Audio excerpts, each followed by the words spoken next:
marketplace. My mother and I had stepped off the Jefferson trolley, skirted around pushcart peddlers and hawkers, and headed down Monroe. The soot-blackened apartment houses were ramshackle, unpainted, with faded green asphalt shingles and tar paper roofs. At the corner, little girls played hopscotch, giggling and speaking in broken English.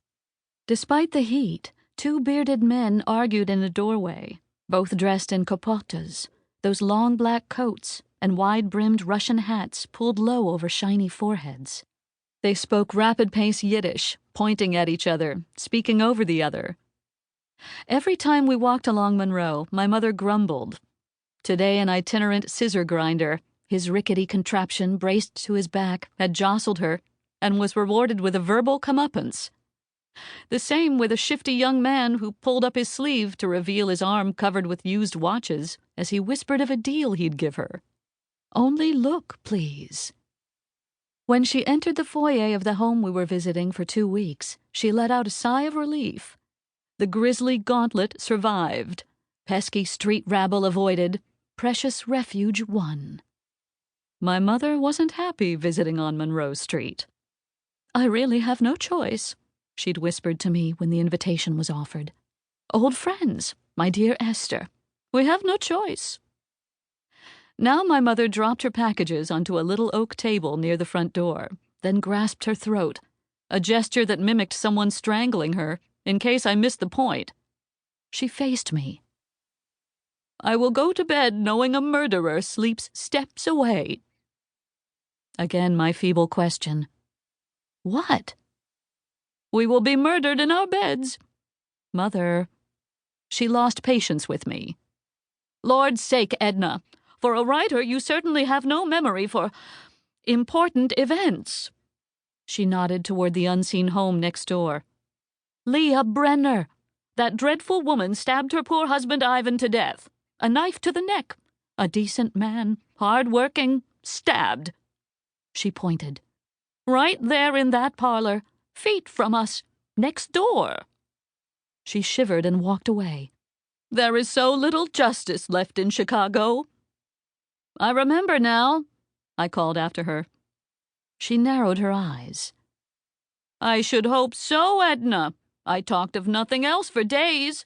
Frankly, it was the murder none of us will ever forget." I did remember, of course, though I'd not thought about the scandal for years. In fact, I never knew Leah Brenner years back, and probably had glimpsed her only a few times.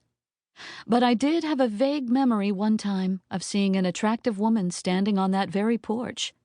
True, I'd only visited my mother's old friend Esther one other time, back in the summer of 1905. Another sweltering heat wave summer, 2 blurred weeks when I was 19 years old and working as a reporter for the Milwaukee Tribune. That was 18 years back now, a lifetime ago. I'd never said a word to Leah Brenner, though I kept that image of a beautiful woman in her 40s, out of place on that porch in a dress no one else on Monroe Street would dare to wear, a daffodil yellow taffeta go-to-meeting dress. Now one image came back to me.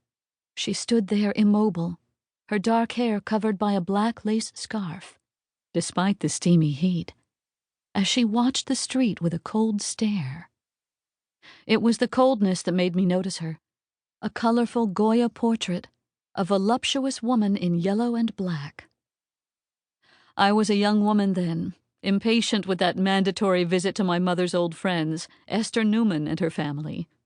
Esther was a kind, overflowing woman, round as a plump hen, someone my mother Julia sometimes claimed was a distant cousin. Other times she said Esther was simply an old friend of the family, part of a close-knit neighborhood back in Germany. Kindred spirits, these families, bound with a loyalty to the old world left behind. But the story shifted every so often.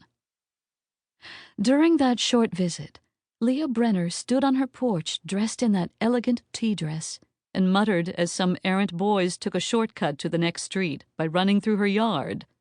Slingshots in back pockets and huckleberry grins on their beet-red faces. That was the sole image I held of her, not one of heinous murder. At that time, I had a schoolgirl.